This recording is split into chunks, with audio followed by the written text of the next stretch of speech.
சமைக்கிறதுக்கு சௌச்சௌவும் தேங்காவும் எடுத்து வச்சுருக்கேங்க. இந்த சௌச்சௌவையும் தேங்காவையும் வச்சு இன்றைக்கி என்ன சமைக்க போகிறேன் அப்படிங்கிறத வீடியோவில் பார்க்கலாம் வாங்க.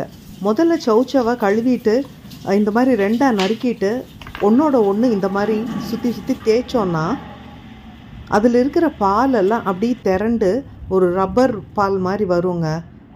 திக்காக இந்த மாதிரி பால் மாதிரி வரும். இதை எடுத்து போட்டுட்டு நல்லா கழுவிட்டு அதுக்கப்புறம் தோலை நம்ம சீவி எடுத்துக்கலாம். தோலெல்லாம் சீவிட்டால் அதை தூக்கி குப்பையில் போட்டுறாதீங்க. மாடர்ன் சயின்ஸில் தோலுக்கு கீழே தான் நிறைய சத்துக்கள் இருக்குது அப்படிங்கிறத சொல்கிறாங்க. அதனால் இந்த தோலை நம்ம தூக்கி வீசிடாமல் துவையலாக அரைச்சிக்கலாம். அந்த துவையல் ரெசிப்பியை நான் அடுத்த வீடியோவில் சொல்கிறேன். தோலெல்லாம் சீவிட்டு இந்த மாதிரி துண்டு துண்டாக சௌச்சௌவை நறுக்கி வச்சுக்கிட்டேன். ஒரு 1/4 கப்பு பாசிப்பருப்பை எடுத்து தண்ணியில் நல்லா 3 முறை அலசிட்டு தண்ணியெல்லாம் வடிச்சிட்டு வச்சுருக்கேன்.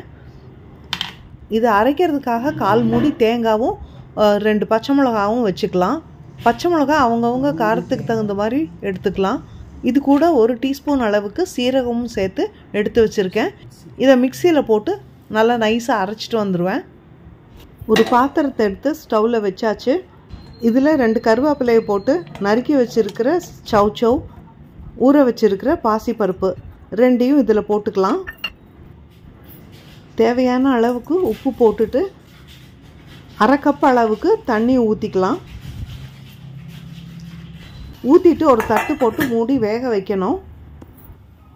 பருப்பு இருக்கிறதுனால பொங்கி வழியும், அதனால் அடிக்கடி கவனிச்சுக்கணும். மூடியை போட்டு விட்டுட்டு நான் பாட்டுக்கு வேறு வேலையை பார்த்துட்டு இருந்தேன். பார்த்தா பருப்பு கொஞ்சம் அடியில் பிடிச்சிருச்சு. இந்த மாதிரி அடியில் பிடிச்சா மொத்தமாகவும் தூக்கி போட்டுட வேண்டிய அவசியம் இல்லை. மேலாக்க இருக்கிறத அடியில் இருக்கிற அந்த தீஞ்சு போனதை சுரண்டி எடுக்காமல் மேலாக்க இருக்கிறத எடுத்து வேறு ஒரு பாத்திரத்தில் போட்டுக்கலாம். காயும் பருப்பும் 3/4 பதம் வெந்துருச்சு. நம்ம அரைச்சி வச்சுருக்கிற அந்த தேங்காய் சீரகம் பச்சை மிளகாய் போட்டு அரைச்சி வச்சதை இதில் சேர்த்துக்கலாம். சேர்த்துட்டு மிக்சி ஜாரில் கொஞ்சமாக தண்ணி ஊற்றி இதில் சேர்த்துடலாம்.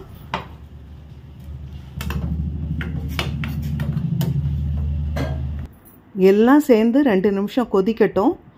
எல்லாம் சேர்ந்து 2 நிமிஷம் கொதிச்சதுன்னா இந்த மாதிரி கொஞ்சம் திக்காக வந்துடும். தண்ணி கொஞ்சம் வத்துற அளவுக்கு அதுக்கப்புறமா இதுக்கு கடுகு கருவேப்பிலை தாளித்து இப்படியேவும் சாப்பிட்லாம். நான் கொஞ்சம் டேஸ்ட்டுக்காக 2 டேபிள் ஸ்பூன் அளவுக்கு தயிர் ஊற்றுவேன். இதில் நல்லா அவியல் மாதிரி ரொம்ப டேஸ்ட்டாக இருக்கும். அதனால் 2 டேபிள் ஸ்பூன் அளவுக்கு தயிரை ஊற்றி கலக்கி விட்டு அதுவும் ஒரு நிமிஷம் கொதிக்கட்டும். இப்போது சௌச்சௌ அவியல் கூட்டு ரெடி. இதில் கருவேப்பிலையை போட்டு கலந்து விட்டு பரிமாறலாம். இது சாதத்தோட பிசைஞ்சும் சாப்பிடலாம். சாதத்துக்கு சைட் டிஷ்ஷாகவும் வச்சுக்கலாம். ரசம் சாதம், தயிர் சாதம் இதுக்கெல்லாம் தொட்டுக்கவும் வைக்கலாம். ரொம்ப சூப்பராக இருக்கும்.